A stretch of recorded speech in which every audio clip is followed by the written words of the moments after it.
Hi, everyone. Thanks so much for tuning into this episode of Entrepreneur Escape Pod. I'm your host, Melissa. In today's episode, we have two really special guests named Taylor Speegle and Dylan Stroud. They are both managing partners at Wondour, which is a strategic design and innovation firm specializing in VR and Metaverse technology.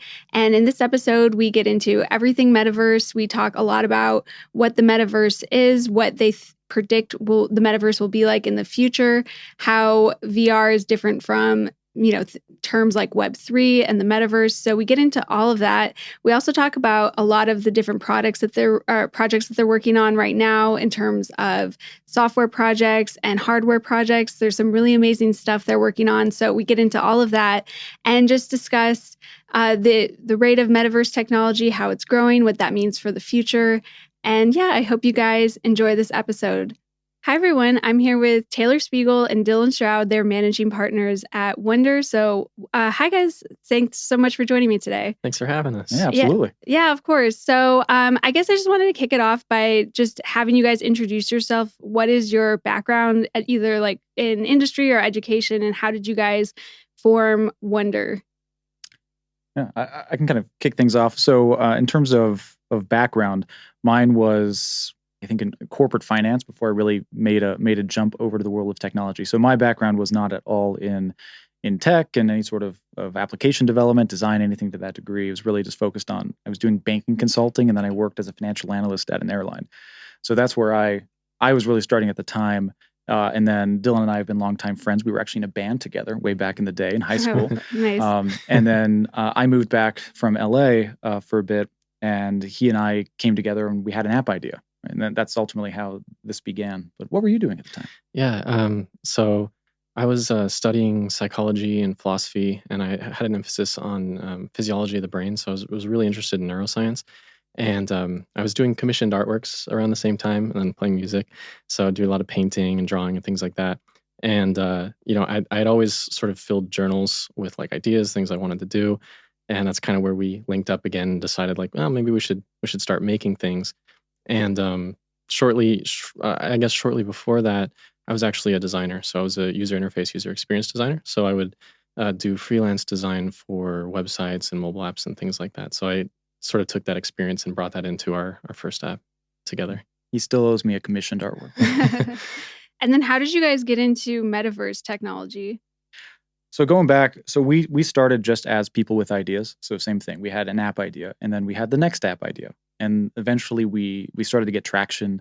And one of our apps had like 500,000 downloads in 30 days. And so as we started to find success and share that and post about it, we had more people. Initially it was friends and family, and then it was, startup entrepreneurs, and then small businesses, and then eventually, where we are today is large corporations, and everything in between started to come to us and ask for, hey, could you guys help out with, designing this mobile app, or could you redesign our website for us? And so we started really in the mobile app space. And as we found success, we ended up transitioning a bit from purely building our own ideas to building, kind of being a bit more of an agency hybrid. So we still develop our own IP, our own ideas today. And we also do contracted work and partnered base work with large corporations down to, still your everyday startup. Yeah. And, I think, so personally, I've always had interest in Metaverse type experiences, like all the like holodeck from Star Trek. It was kind of, the Matrix, all these sci-fi stories, Snow Crash, where they talk about the Metaverse. And so I think general interest has always been there, but it was never realistic, right? When you would try, the 70s technology that was trying to get at it, virtual reality really wasn't there. And so I think we've always been kind of interested in getting into it, but really only the hardware has finally caught up to a point where it actually makes sense to start building those kind of projects. Yeah, we just kind of mirrored. Again, we started this whole thing just by building our own ideas and being interested in it. Mm-hmm. And so obviously when we started, mobile apps were still new. And so that whole space had a ton of intellectual property to be created, a ton of ideas on how you could leverage apps. And as, again, kind of the natural transition of the industry and our own interests starts pushing us more towards augmented reality and virtual reality applications. And then obviously that has a translation to the metaverse. And so our interests have shifted. And so our business shifts as a result of the same thing. And also that's where the industry, a lot of the industry demand is, and a lot of the innovation to be had. So we like creating and kind of pushing the boundaries of what you can do with tech. And right now, that whole space, right, the metaverse space, virtual reality, hardware, Web3, all of these areas of tech are new. So design standards are being created. New ways to take what was a mobile application. How do you translate that into a virtual reality application? And is that a better experience? And in what ways can you make that a better experience? So I think us and our whole team, we geek out over this stuff, right? We all have VR headsets, and so that's obviously where our emphasis shifts and where our new ideas come from as well. Yeah, and we always try to keep an eye out for emerging technologies and immersive technology, like the original virtual reality dev kits. We made sure that we got our hands on those, even an original Google Glass, and so we do our best to be a part of those communities, get that hardware in, so our development team can start to think about what can we build for this. Is this a practical platform for us to build applications for? Is this going to take the world in a certain direction? And those first virtual reality dev kits were really like an eye-opening, like, okay, this is definitely happening now. It's the technology has gotten to a place where this is actually going to be a really immersive experience, whereas before it was always there were things that were stopping it.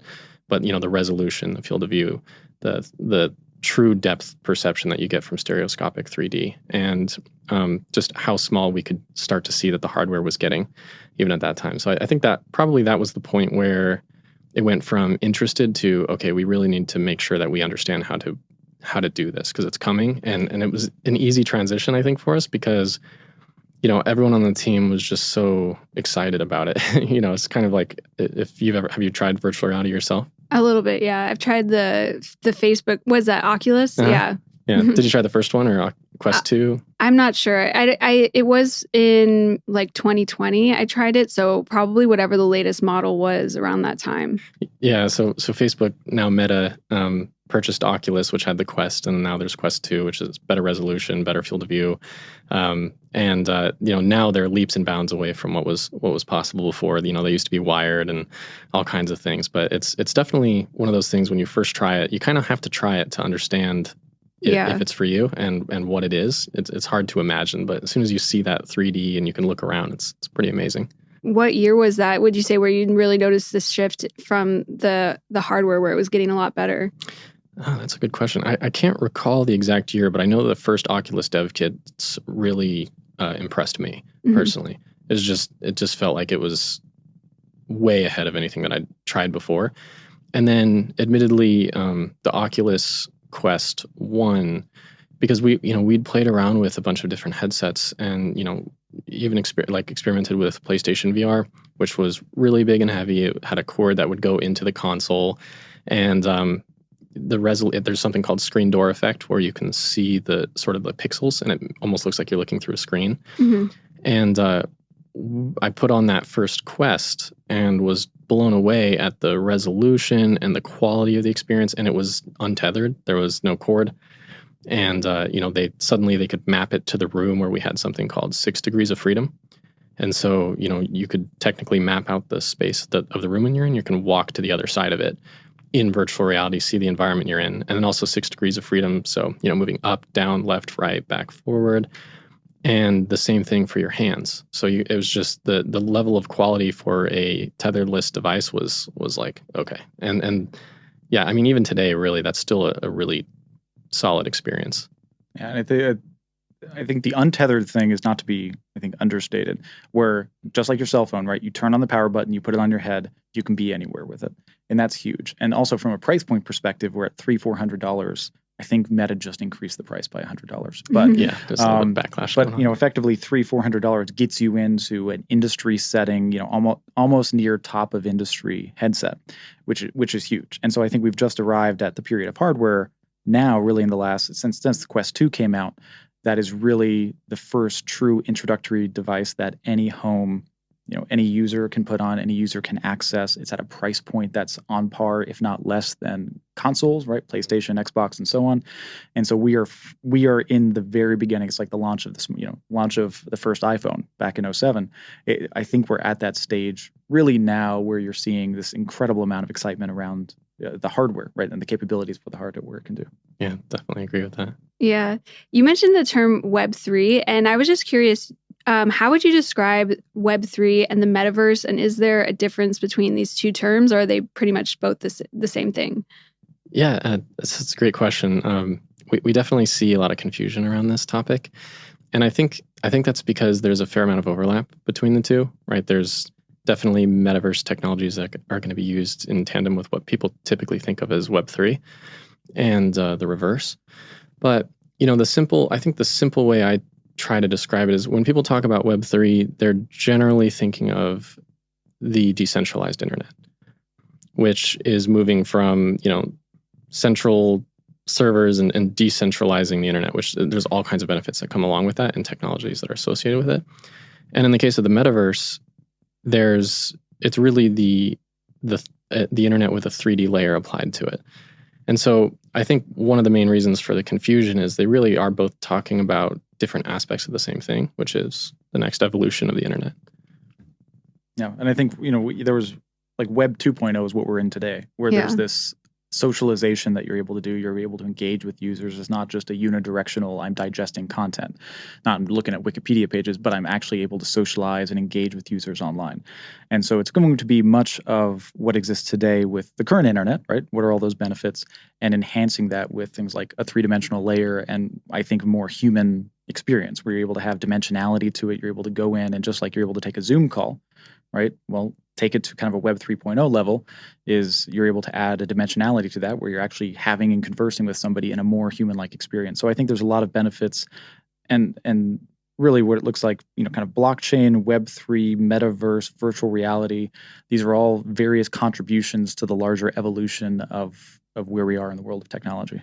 Yeah, Web 1, it was very much a experience where you'd go on the internet and you can read stuff or look at stuff. And in Web 2, you can now create content. You can post it without engineering. And so you can start making posts and photos and text. And, right now, those posts are living on servers that are owned by centralized authorities, right? It might be Google or Amazon or whoever, Facebook. And the whole idea of, I think, Web 3 that gets people excited is, again, just this distributed ledger using blockchain technologies and running this stuff where it sort of gives power back to the individual. And so that's a really exciting thing. And of course, those technologies can be applied to metaverse applications as well. And, with the metaverse specifically, when we talk about 3D layers, we're really talking about all kinds of different devices. So generally speaking, we're thinking of immersive devices. This is like HMDs, head-mounted displays. So augmented reality glasses or virtual reality glasses. And there's also something called mixed reality glasses or XR devices, which effectively have pass-through cameras and allow you to do sort of mixed reality experiences somewhere between virtual reality and augmented reality. But you can still get these three-dimensional experiences on mobile phones. So did you ever hear of Pokemon Go when that was happening? I never played it, but I know the concept. Okay, yeah. So a lot of people don't think of augmented reality, even though that was in the case of a game, but truly that is an example of a metaverse experience as well. And other things that people tend to have used right now that they don't typically think of as metaverse experiences are I don't know if you've ever seen, you can put a camera in your room and you can drop a couch to see how it would look in your living room. Yeah. So this is an example of a spatially aware device, which is recognizing the world around it, geospatially aware. As these things advance, they'll also be aware of human gestures. So understanding, again, interacting with objects that are out in space in front of me. But it's really about just applying a 3D layer. So that can be augmented reality, mixed reality, virtual reality. And again, there's so much overlap between these things because you're definitely going to see blockchain. You're going to see NFTs. You're going to see crypto. And so the next evolution of the internet definitely integrates all of these things in various ways. I would expect. Nice. And then you guys at the last Wonder Workshop, you spoke about the exponential growth of technology. Can you just touch on that a little bit? And then are there any examples of the rate of growth that we could see today? Yeah. If we look at the past 100 years, you can see an example of what exponential growth really translates to. I mean, you had, I think at the workshop, right, I gave the example of my great grandmother who I met, came to Oklahoma on a covered wagon, and it was Oklahoma Territory at the time. And then she was able to hear the dial tone of the internet and AOL Instant Messenger. And that was in a human life. Now, she lived to be 104, granted, but that was still a single human life. And you couldn't have imagined the kind of progress and the rate of technological change that occurred. And that's an accelerating pace of technology. So it's not just repeating that speed, but that's going to be continuing to accelerate. And so some examples of that are transistors. So transistors in the last 40 years have improved in various factors, efficiency, and so on, by 27 billion times. Right? That's not some sort of linear in 40 years. It might be 40 times better. No, 27 billion times. And that's an example of exponential growth and accelerating growth. And real life examples like that are even more recent, you kind of get indicators. Think a smartphone. iPhone launched in 2007, and now 80% of the world, over 6 billion smartphones exist. Over 80% of the world has a smartphone. So that rate of adoption, lowering of cost, manufacturing distribution, that's an example. Social media. MySpace launched in 2003. And now I think it's like 60+% of the world is on social media. And that's completely reshaped the way we engage and interact with each other. And these things are happening not just within a human life, right, which wind up in the expectation 50, 75 years ago. This is happening in a decade or two, completely reshaping the way we engage and interact with technology. And by some estimates, they're estimating in the next 100 years, 20,000 years of technological change and evolution in the next 100 years. So that's a human life, especially with life-extending discoveries. So within a human life, 20,000 years of change. That's more technological change than we've ever had in the history of humanity. And so that's what we're facing. And the contributions of that are the likes of artificial intelligence is a huge contributor to that. Because effectively you're not bound by a single human mind effectively, or the combined intellectual prowess of humanity. You see it with computers today, but artificial intelligence is able to have the computational power like a laptop by 2050. I think is supposed to have the computational ability of the entire human race. 2050 is actually not 50 years away, depending on how some of you calculate it. I still calculate years that way, and that's what's on our doorstep. And so that's a lot of what we're optimistic about. I know in terms of what technological change, it can be overwhelming, can be a little bit scary, but as long as you kind of wrap your head around it, you have the ability to influence technological evolution and technological change as long as you stay on top of it and are active participant in it. And so that's really the world that we want to live in, is we think we can shape that future for the better human connections, solving more of the world's problems. I think that all of that is going to be possible with the technology that's upon us. Yeah, definitely. And so while that is definitely scary, a lot of people see that number and they're like, "Oh my gosh, what does that even mean?" First off, it's like, do I believe it? And then if I do, that's kind of scary. Yeah. But really, like this, we think about it like. The rate of innovation is really important for the improvement of human life in general. And so, and we kind of talked about this at the workshop as well. In relation to that is there's always going to be problems. We tend to create them in our civilizations and for ourselves.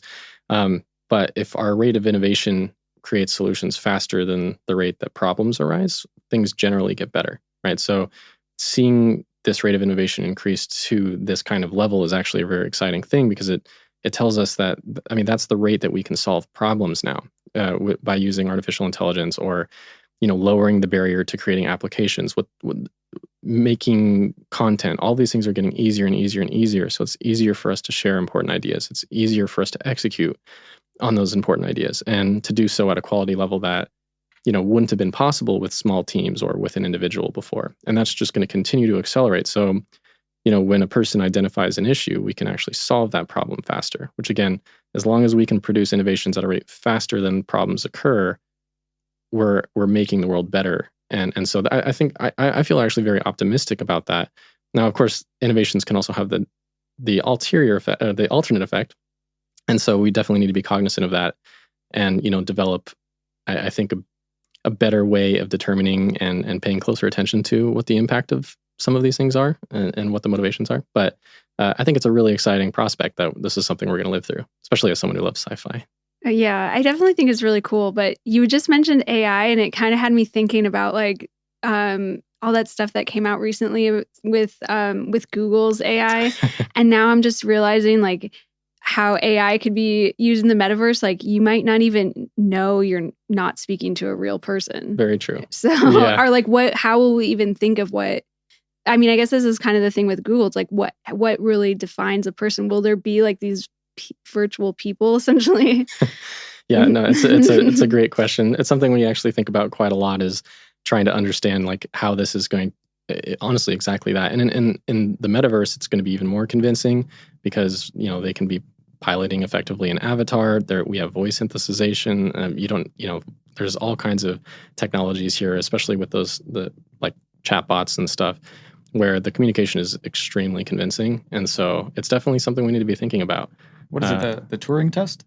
Yeah, there's the Turing test, and there's already, obviously, by some accounts, they're thinking that it's sentient. I think that you might have seen that article. There's yeah, it seems like there's debate over it, because I guess it kind of gets into like what makes someone a human. And I heard criticisms where it's like it can convince you it's a human, and it can convince you it's not a human. So it's like, how are you influencing even how it's communicating with you? So there's a lot to take into consideration. There absolutely is. I mean, it's definitely an interesting topic, and then you definitely see people on both sides of the fence. But there really are. There's a very distinct possibility that it is not sentient, right? And as these language models get better and better and better, they're going to get closer to convincing us that it's generating, this point of sentience. But I guess to get there, you'd have to like agree on a definition of sentience, and that's not something that we can currently prove today. So, yeah, interesting topic though. It's gonna be fun. Yeah, I think you'll see it. I mean, you kind of see bits of it already, but just think of gaming, right? Mm-hmm. I think gaming, that's going to be a great utilization of AI, where you want to be able to just think of world building and character building. Is if you want to go and explore in an immersive world, you can't. Normally, people are sitting there writing 20,000 pages of scripts for these incredible games that are being built. Mm-hmm. Well, what if you can train an AI to dynamically kind of represent what human dialogue would be in this world building context? And so you can have AI populate dynamically interactions that you can have with characters in video games. And then you can have AI that generates world expansion. And you see some of that already today. But yeah, you could have a kind of an endless world, an endless number of people, an endless amount of dialogue, an endless amount of exploration to be had in the world of gaming.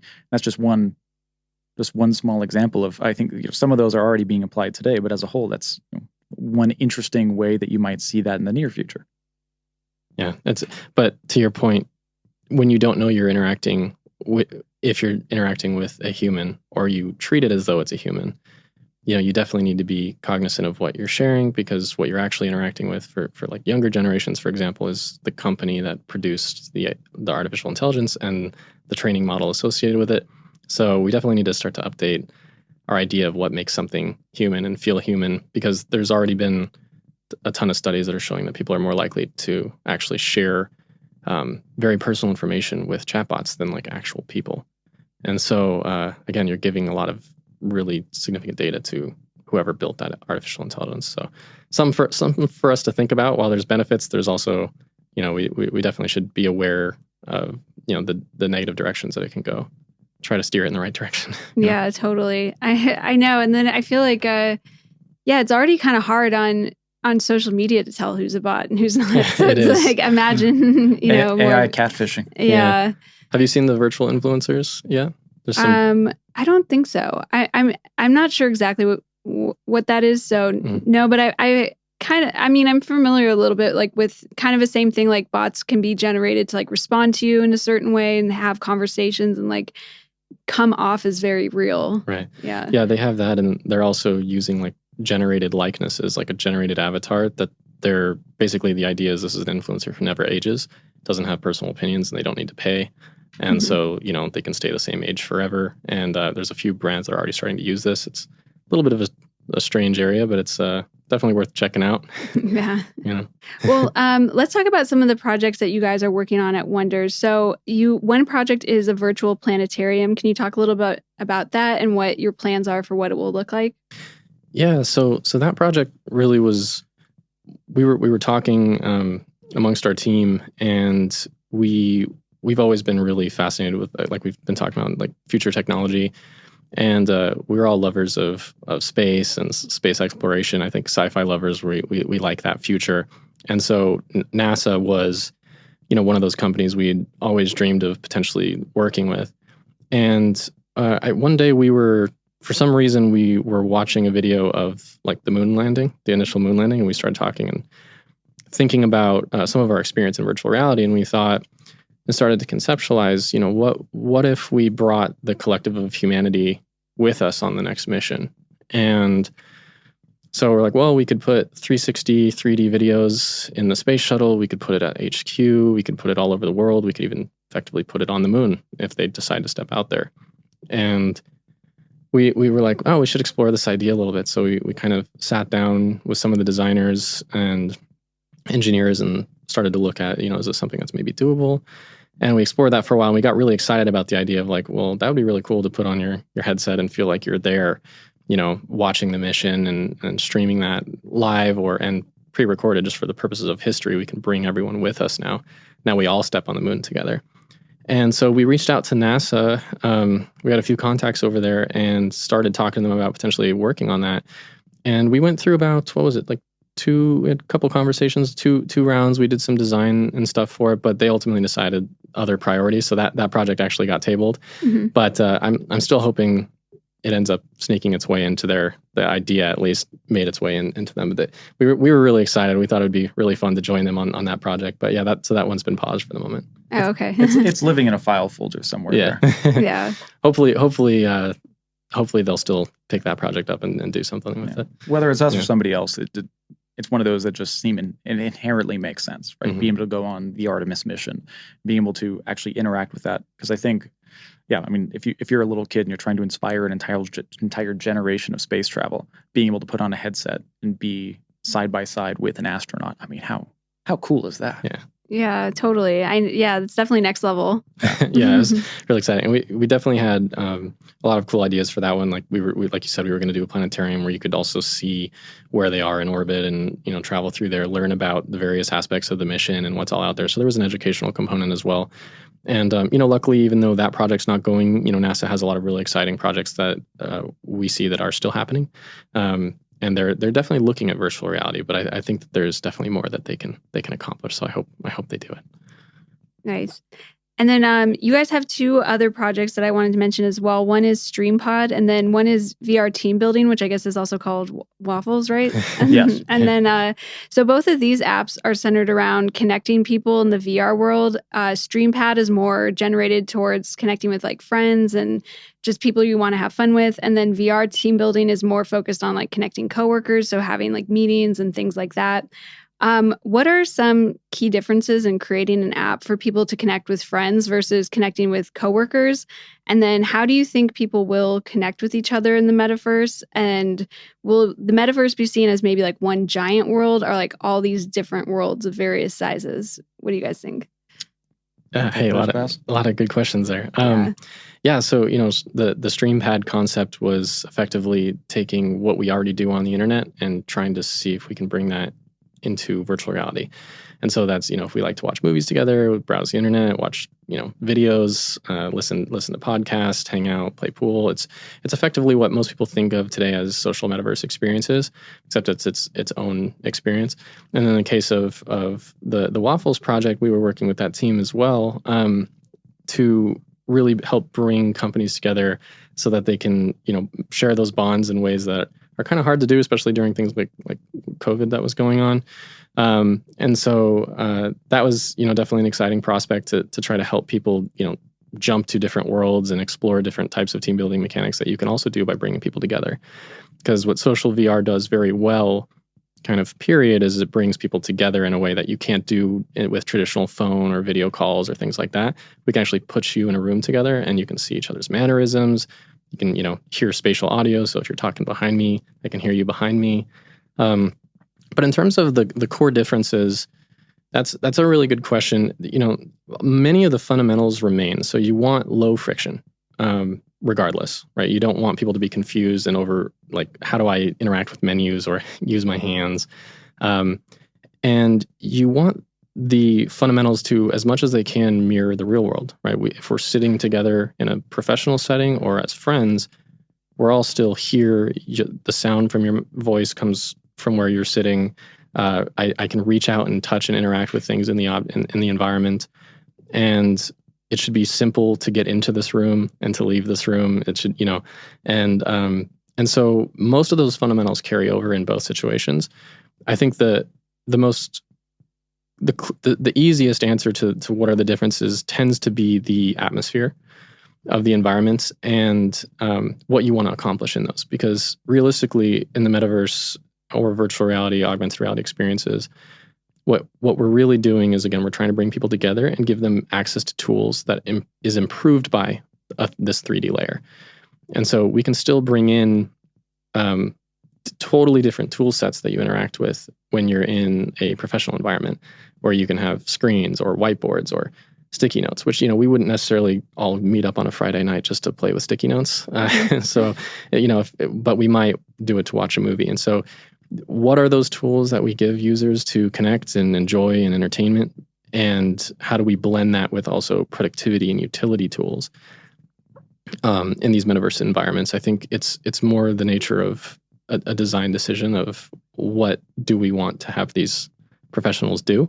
Mm-hmm. Do we want them to be productive, or do we want them to socialize, have meetings? And the correct design implementation really depends on, I guess, the intent of what we want to bring them together for. Yeah, and I think with Waffles, so the team building app, we worked with a great personal development coach and best-selling author. Her name is Kathy White. And this really came about simply because of COVID. Mm-hmm. And that was a great example of kind of an acceleration of adoption that was necessary. So there was this whole well-established, well-respected industry of professional development. You had coaches coming in to kind of conduct, there's multiple facets, but you have conducting structured team building events where they'd come in and they had a clear set game, and you'd follow the rules of the game, and that game in itself, through that setting, helps teach communication and various other factors that are very positive for management. Yeah, bonding and just general social interaction amongst your team in a productive way. So lower turnover, all kinds of positive consequences of it. Yeah, and that's why it was a multi-million-dollar industry that existed. And overnight, that industry of the in-person facet of that shut down as everybody went remote. And then even as we've come back out of the pandemic, you still have 60+% of the workforce, at least part-time, working remotely. And so that's actually an industry that more than ever is necessary before, but the actual mechanism for that least segment of the industry is eroded heavily. And so virtual reality, that's a great example of not only, regardless of the pandemic, could you in theory digitize that experience, but the actual necessity of doing so became even stronger. And so building a kind of taking all of the learnings of an entire industry and trying to bring that into a digital space, I think is huge. And then you had that more structured environment. Plus, you had general team building, people going out and going to play laser tag. I mean, when I was in the corporate world, that's what we did. You'd go out to these just general day-to-day fun activity entertainment sessions, and the whole idea is you're connecting and being able to talk to your coworker, regardless of their position in the company, to build bonds. So hopefully you are more productive, you're happier in your workplace environment, and so on. Even those environments are now necessary more than ever. People are sick of Zoom meetings, right? Yeah. Nobody wants to see their coworkers in a two-dimensional screen anymore. And so how do you do that with a largely remote workforce or a partially remote workforce? So that's another piece of, okay, what do those environments look like? How do they differ from maybe traditional structured team building? And I think that's really interesting because it's just an example of an industry that existed, that was proven, that was valuable. It's now more valuable than ever, but it now needs to leverage today's modern tool sets to be able to grow and expand into the future. And so that, I think that for the professional setting has been really fun to brainstorm through and work through.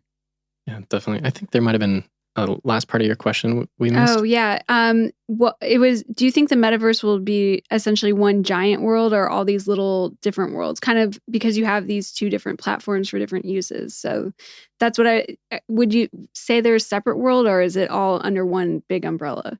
Right. Yeah. So this is definitely one of those questions that we get a lot. Yeah. And understandably. Yeah. So, we think of the metaverse as the 3D layer to the internet. And so really, it's really important that we accomplish something called interoperability, which is the ability for us to have like an avatar that I can take from one experience to the next. and the seamless transition from one experience to the next. So in reality, the metaverse is going to be built by, just like the internet today is not built by just one company, it's built by many, many companies and many people.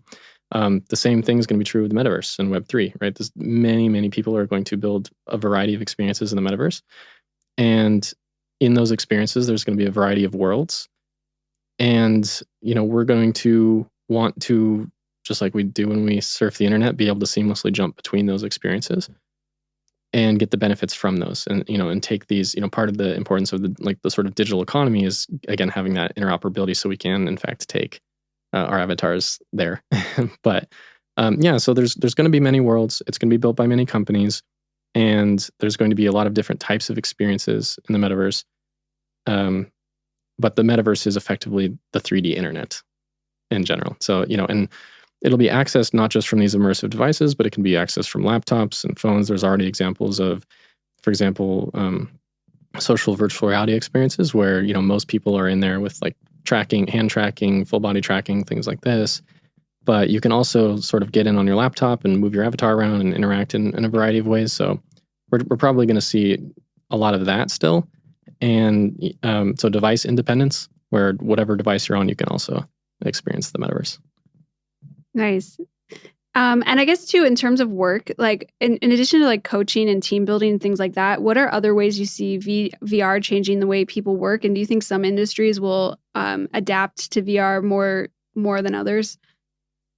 Definitely. Yeah, I think it depends on the segment, but you're seeing, the first industries that break into like virtual reality, it was gaming and porn, to be honest. Yeah. Those are the ones that have the early adopters within it. Particularly gaming is the dominant force in virtual reality today, but you're seeing that shift dramatically and quickly. But that's the gaming industry has done a phenomenal job of helping to prove, kind of a proof of concept, efficacy, viability, really push the limits of how do you, now with these new pieces of technology, how do you engage with each other? How do you socialize with each other?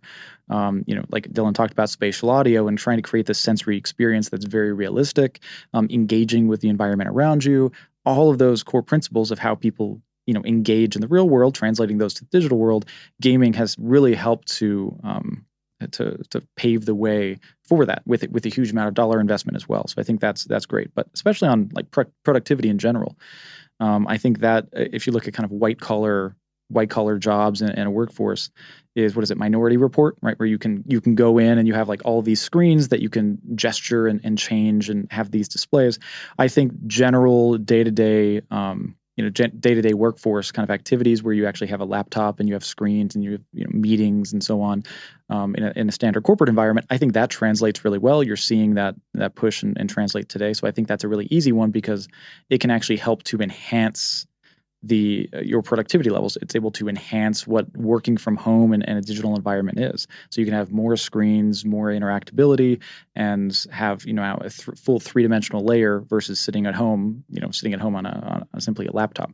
So I think that general path of industry, kind of white collar productivity, I think that's one that you're seeing quickly adopt today. Out of home. I don't know if you want to talk about like out of home experiences. Yeah, sure. Really anything where the experience is best suited in person, and if you can't be together, we're going to see a lot of advantages there.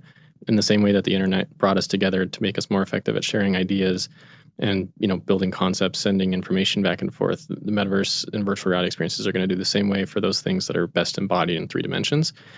And so, I guess one of the low-hanging fruits there is like definitely the out-of-home market. Anything that we go to do for fun, if you go rock climbing, you can do this in virtual reality together from home when you guys can't meet up.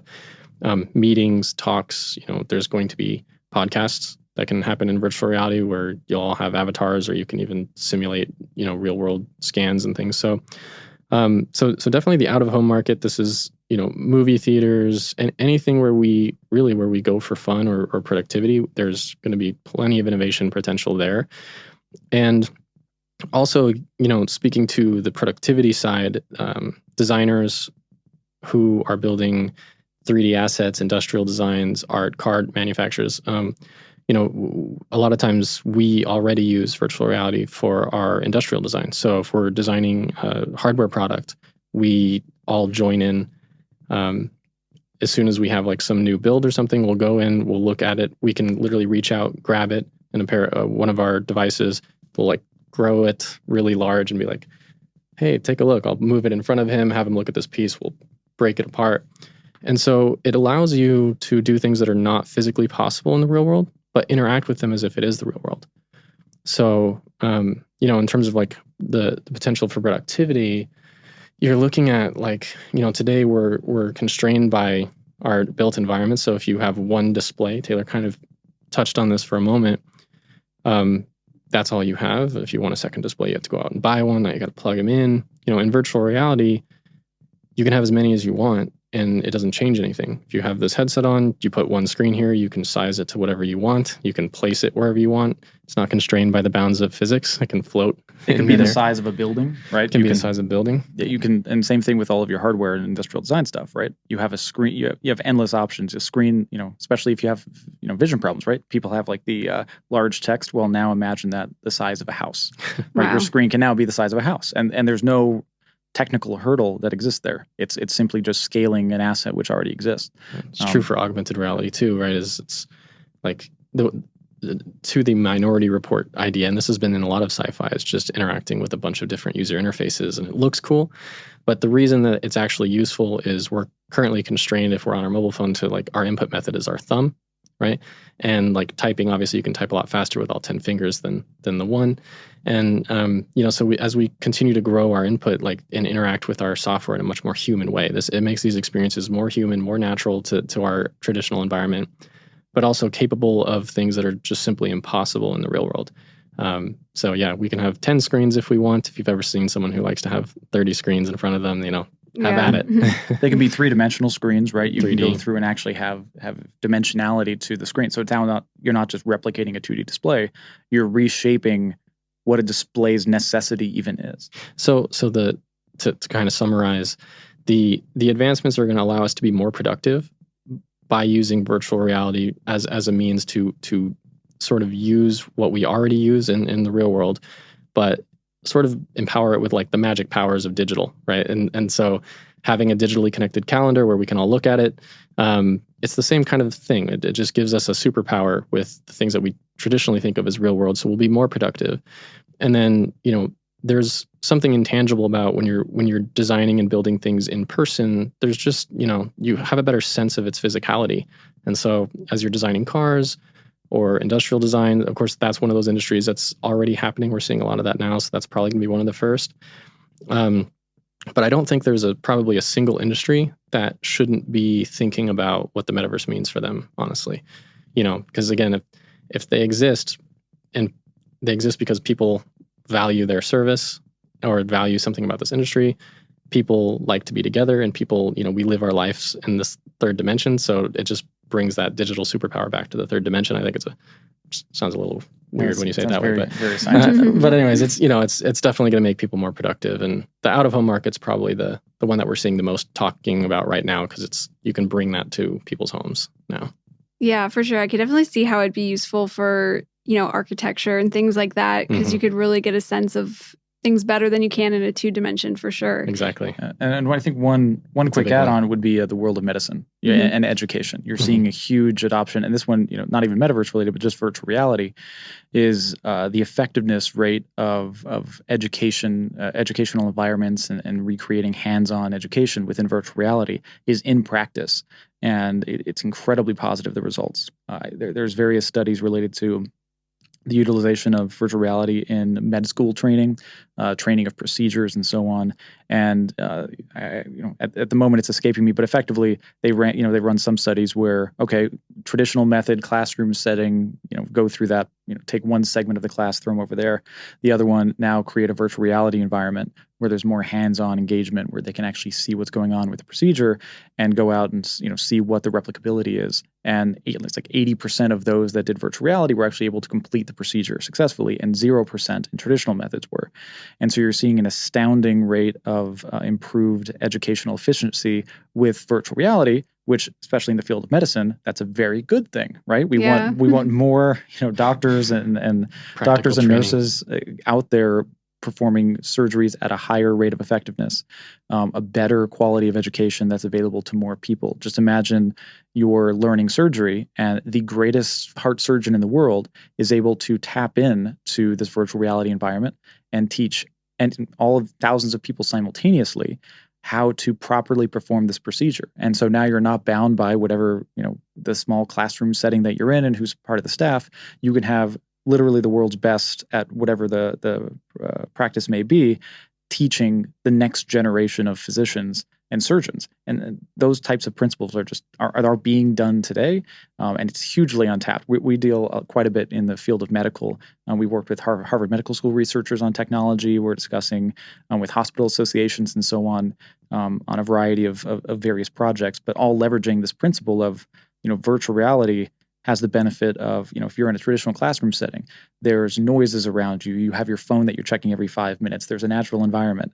If you put on a virtual reality headset, you're distraction free, right? You're able to completely take over, our two primary senses, right? Sight and sound. You're able to take over that experience and really allow focus and then rebuild entire environments. And you're actually able to have a surgery. And hand tracking is getting that much better where, you almost have a one-to-one translation of moving your hands. It's almost with surgical precision.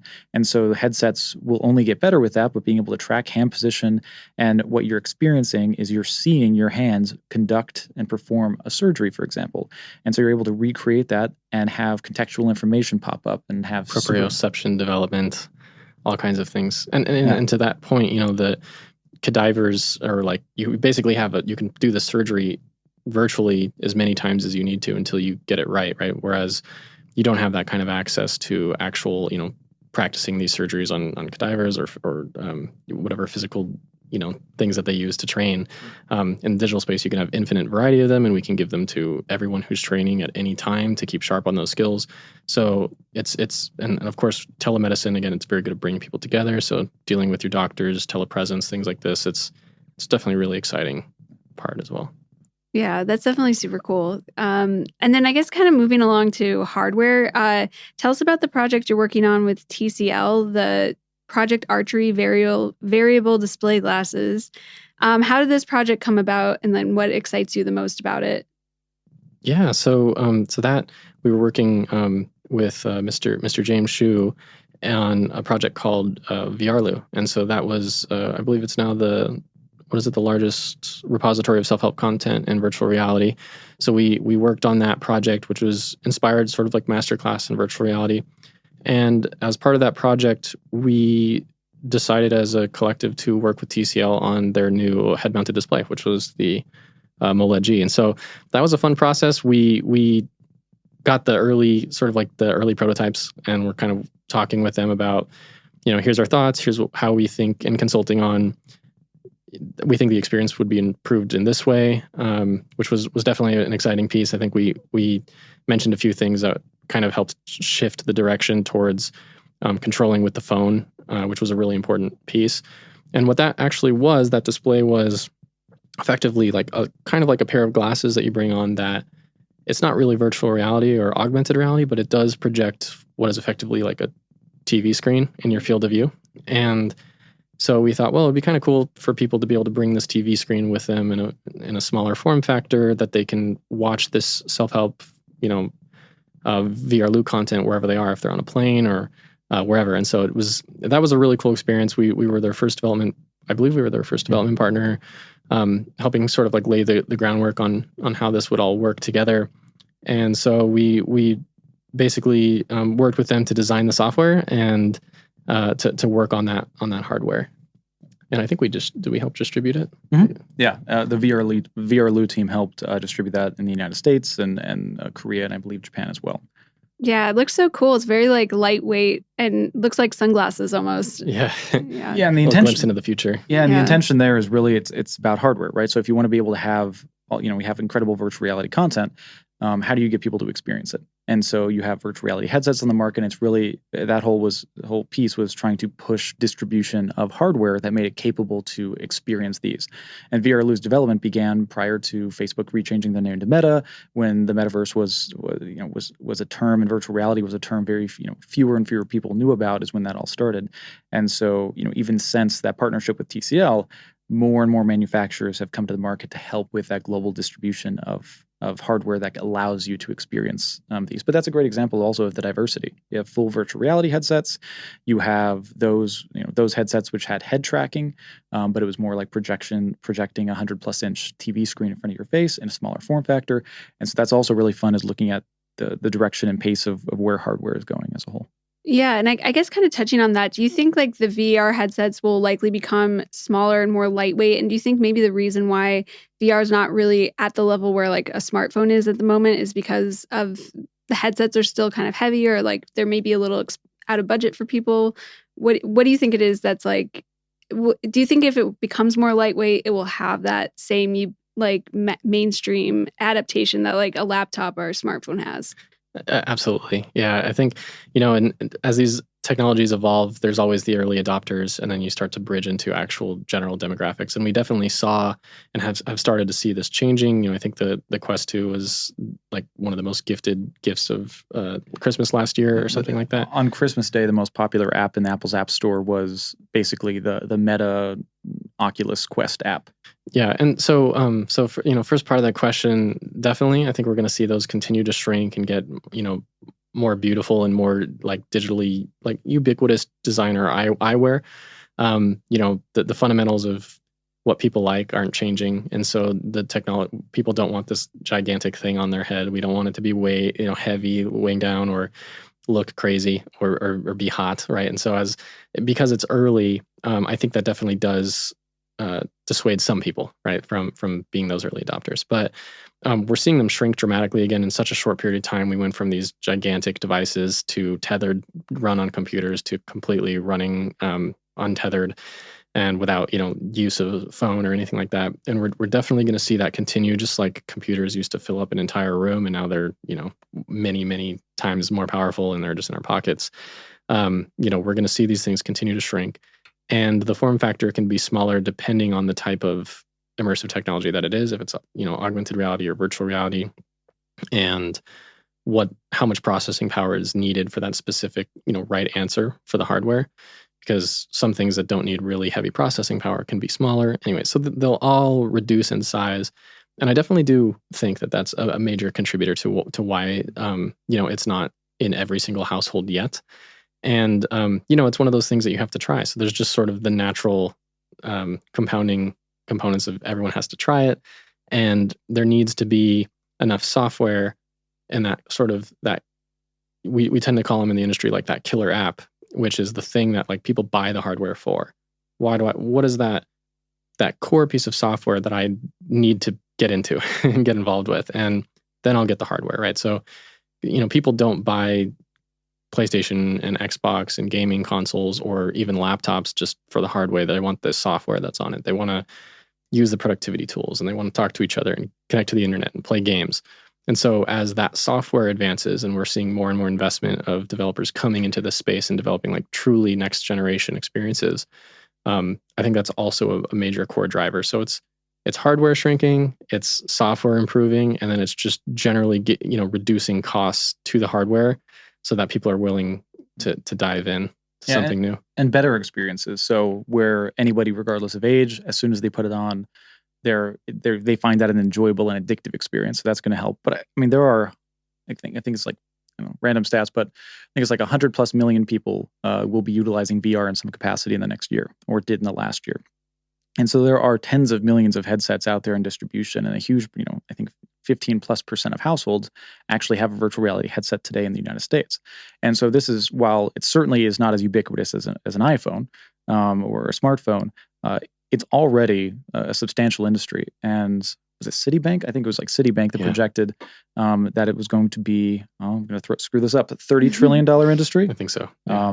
In It's always, you always got to worry with stats. But Yeah, you always get worried about Yeah. stats. Everyone fact check me. But there, you're talking about banking institutions actually investing in the metaverse as well, and you're seeing things like Nike invest heavily into the metaverse, and they're not only investing tens of millions of dollars, but they're generating tens of millions of dollars today.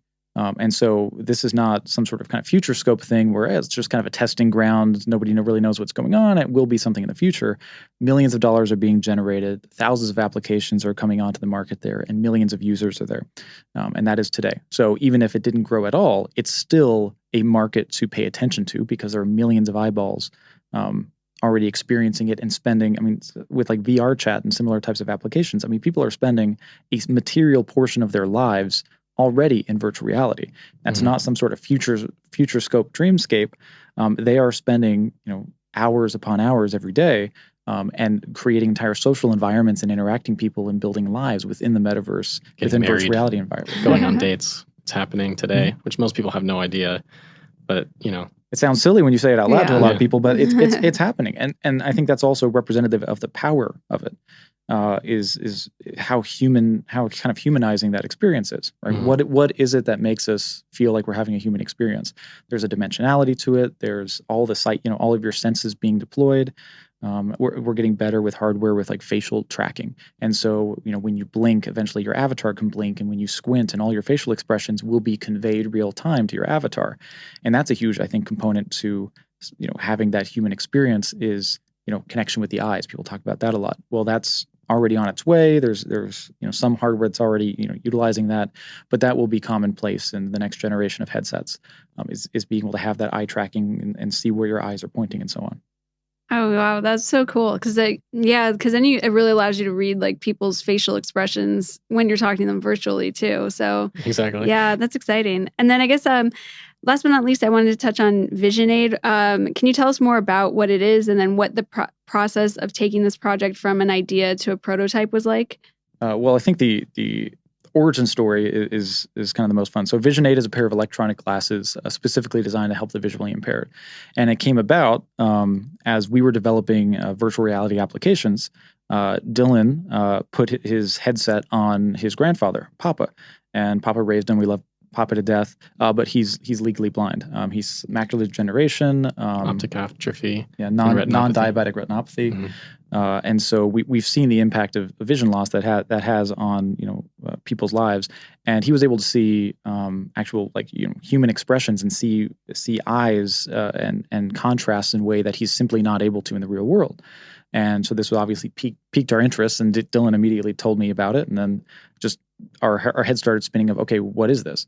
And we started thinking through and kind of building out what a prototype would be. Okay, what are the principles applied here? What, is there any research supporting use of virtual reality to help with vision? And we started to uncover more and more that, early research by the likes of Johns Hopkins was coming out, that utilization of kind of virtual reality principles, the way light is bent through folded array optics and so on, has a tremendous amount of benefit for the largest conditions that plague sight. So macular degeneration, retinopathy, 60 plus different maladies. And it's and in terms of numbers, right? This type of tech could help over 20 million people in the United States, 370 million people around the world suffer from these major conditions. And so we built our first prototype really just out of the spark of the idea, utilizing a smartphone. And so we wrote some software, utilized a smartphone's camera, and so the camera itself captures the world around you, right? In the fidelity of the camera, we then are able to manipulate that image in a variety of ways. You can just, a simple way is just think of, color contrasts, black and white, or changing how that impression might look, or changing even the position of the image itself. A lot of people have retinal, things like retinal scarring or blind spots, or are only able to see, pinhole vision. So the majority of their peripheral vision is gone, but they might be able to see that center. Or the reverse. Yeah, and they're both kind of equally prevalent, and so we were able to manipulate that image and use effectively like a Google Cardboard, where you can kind of turn your smartphone into a VR headset. So if you actually were to just look at your smartphone, the left screen had an image, and looked like it was basically duplicated on the right side of your screen. You put it in a kind of a pseudo VR, box, if you will, and then using a folded array optic, the little glass piece that's on virtual reality headsets, it's then put onto somebody's eyes. And so we're able to manipulate that vision. And we, I think with that initial prototype, Dylan's grandfather was able to read a restaurant menu for the first time in years and see the whites of his wife's eyes. And so that rough prototype of just writing some code and putting it on a smartphone had a tangible impact in ways that surgeries and eye injections fell short. And so the more we dug into that, we also saw there were some early stage competitors of people also trying to do it. And we thought, oh, that's fantastic. We kind of naturally discovered this, but let's go ahead and we bought all the ones we could find because we didn't set out to actually build hardware. And as we tried them on, they were abysmal, right? They were unusable in a lot of ways. Dylan and I couldn't figure out how to use them ourselves. It was a 3.5 hour training. Wow, really? Yeah, honestly. Yeah, it was an actual 3.5 hour mandatory training. And I just I could barely figure out where the power button was, let alone features. And we're talking about a demographic that largely skews older. It's certainly not exclusive to an older demographic, but a lot of these conditions are age correlated. And anyway, as we dug into that, well, we can do better. And I think my interpretation of the industry of where it was is you had some research suggesting that this is positive, and then you had doctors and medical staff trying to create technology based around this, versus our perspective is coming from an area of technology. And we're coming off of working with TCL, and they're investing millions of dollars in eyewear or HMD technology. And we understood what the capabilities were, and we developed for Oculus and developed for Vive and all these different platforms. And so coming from a technology standpoint with a heavy history behind medical, I think that was really where we saw the opportunity is we know this hardware can be combined and created in a manner to really help people make it significantly lighter, significantly easier to use, more adaptable. And that was really our evolution. We just dug into it because there was a need in the market. And so we have industrial designers on our team. Dylan really led the way there in terms of coming up with intellectual property. We work with the patent firm, and we have submitted a constellation of patents to the Patent and Trademark Office on innovations around head-mounted displays and the utilization of all these things. And it was really just, again, something that sparked, there was a need. We understood the unique perspective of what could be done. And so we just dug ourselves into it. And that's really where, again, we didn't set out to build anything. We just saw that people weren't, when there's really a fundamental human need for it. And we would talk to people like lupus. You wouldn't think that lupus, so lupus is not an eye-related malady, but the medication, the only medication that is effective for treating lupus can cause retinal scarring. And it's a well-known issue. And so you talk to these people that are just completely overlooked by the community, and they just feel, they can feel abandoned or helpless. And a lot of them become homebound, but they don't have to be. Yeah. Through creative, just through creative assembly of existing hardware and leveraging existing tech, they would have the ability to actually step out of their homes in ways that they aren't able to before. And that to us, I think, is a representation of the perfect, just an example of the positivity that technology can bring and how this technological change can improve people's lives in more ways than we think. Yeah, that's really incredible. To be able to I don't know, do that. That's mind blowing. It's a fun one, and it always helps when you have people close to you that you love and care about, or you go out and talk to people and see how much this would impact their lives. Right? It's a really good motivator for everyone on the team to be like, let's do this right, and let's make this something special. And luckily, we have the unique talent on the team to actually make something compelling. And to Taylor's point is, make sure that this is something simple. Like people don't want some new device; they just want to see. And so it's just making this a simple way to help improve their vision and get their independence back. And I think we landed on something quite special, and definitely more to announce soon there. But the results have been really amazing. Seeing people put on our newer prototypes and just watching their jaws drop and the emotional reactions that come from seeing more detail or seeing more depth or seeing more color. It's just such a personal thing to our lives, and feeling like a self-sustaining human and living a fulfilling life, that it's nice to be able to try to work on something that can have a genuine impact for so many people. Yeah, definitely. I could see it's kind of on par with a cochlear implant in a way. Yeah. Right. Yeah. And that's definitely really life-changing for people. Cool. And I guess kind of just to sort of like wind things down, I know earlier we talked about the exponential growth of technology, but I guess with that in mind, do you think any attempts to sort of control or regulate the metaverse technology will maybe not be possible because of how fast it will grow due to the exponential growth? So I think there's with what you see this today from a regulatory standpoint, what is it with Mark Zuckerberg was in front of, a bunch of senators and they had no idea what, kind of seemed like they didn't know what the internet was, or how monetization worked. And so I think from a traditional regulatory perspective, yeah, it's going to be difficult to understand what regulatory measures need to be in place. There's going to be a lag behind what the industry is going. Some of the companies that we work with, including ourselves, are often trying to meet with representatives to help educate and push forward initiatives so that the community, at least, and the county and the state have a good understanding of what's coming down the pipeline, and at least make them cognizant of, is it worthy of their attention? Is it worthy of investment, right? Where do you want to see the landscape in the future? So we find that that's quite a positive thing is we see a lot of companies independently having these meetings, and it's honestly coming from a genuine place. It's not just some sort of strategic positioning in the market. They really do want to help educate so that there's not this giant blind spot, because we all know, like, policy, if we had no technological change, policy is not going to keep up with even where we are today. But you also see additional promise through self-regulation. So like OpenAI is kind of an organization, and they're developing a lot of technology around artificial intelligence and making a lot of progress there. And that is really a collective of developers and designers and people within the space trying to help create and educate and understand how we can self-regulate and what does self-regulation mean. And one of their main principles is making this technology available to everyone, right? Don't have, one person with the keys to the castle, and that's how you can get, people become exploitative of the technology.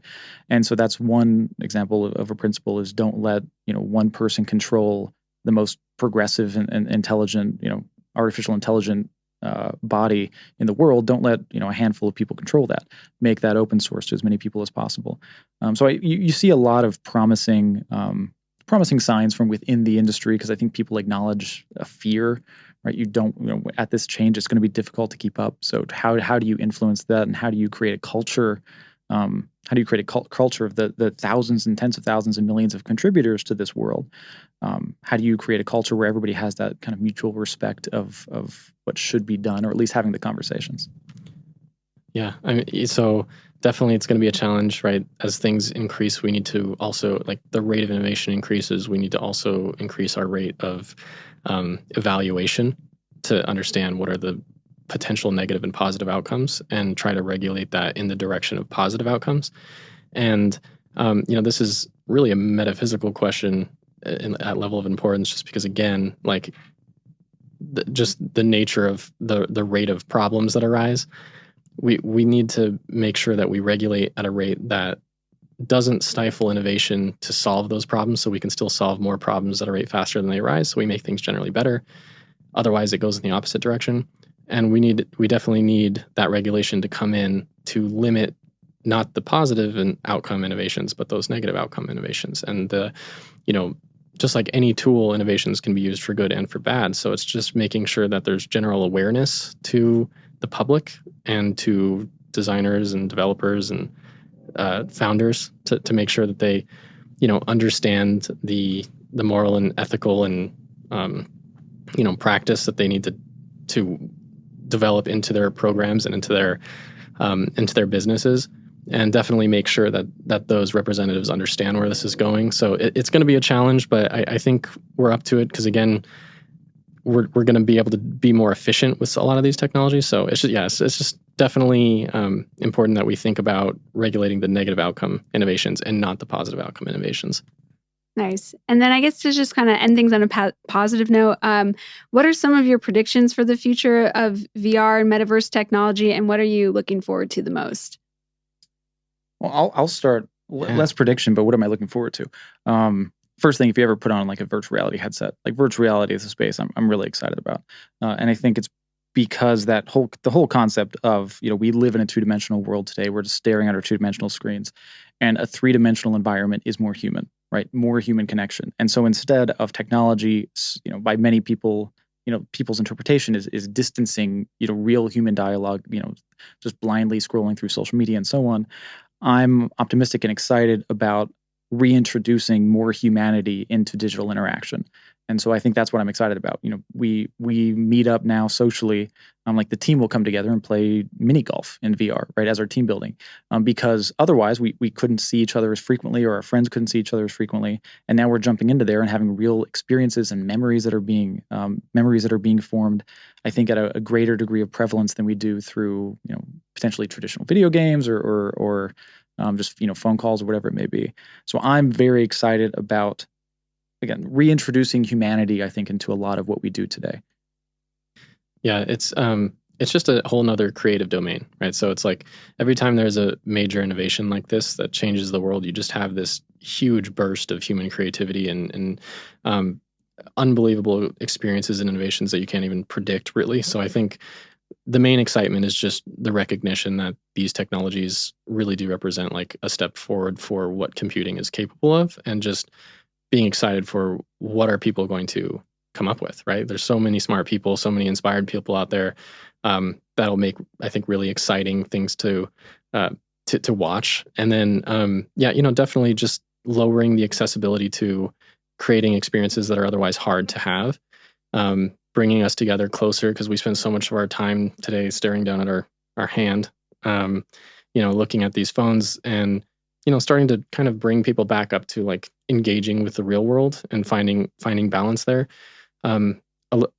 I think that virtual reality and augmented reality in particular will help us kind of break that pattern and find interesting and unique ways to create all kinds of experiences. So I think I'm most excited for those innovations that are down the line. And I would expect, generally, virtual reality standards to improve to a point where, when we work with our phones and laptops, they work in a way that we all intuit. And, virtual reality technologies and augmented reality technology will be very intuitive and even more human than clicking a mouse. So I think we're going to find those standards to feel more and more real, where we're in situations where we're passing the visual Turing test, where things, from a field of view and resolution perspective and light perspective and the size of these devices get so small that, it's not really a barrier. So we lower the barrier of entry to using these types of devices, and then actually start to use them for non-trivial softwares, right? As soon as we start creating impactful software that actually like makes a really difference, I think those things are right around the corner. There's already some examples of that happening, but I think we've barely scratched the surface. So I'm most excited about that. Nice. Well, thanks so much for joining me today. I just want to leave it to you guys to just let people know where they can find you, or any upcoming projects or events you guys have that you want to tell the people about. Yeah, absolutely. So for anybody in the Las Vegas area, we do host movie premieres. Our next one is Bullet Train. It's at AMC Town Square, August 4th at 7 p.m. So actually, you can RSVP to that at 702-602-8802. And you can just text Bullet to that number, and we'll send you all the details. But we love building the Las Vegas community. If you're here locally, great. And if you're not here locally, fly in for some of these. It's going to be fun. Come say hello. It'll be a good time. All right. Awesome. Thanks, guys. Thank you so much. Appreciate it. Thanks so much for tuning into this episode of Entrepreneur Escape Pod. In order to check out any information on our guests, just look at our bio. You could also find us on Instagram at Entrepreneur Escape Pod.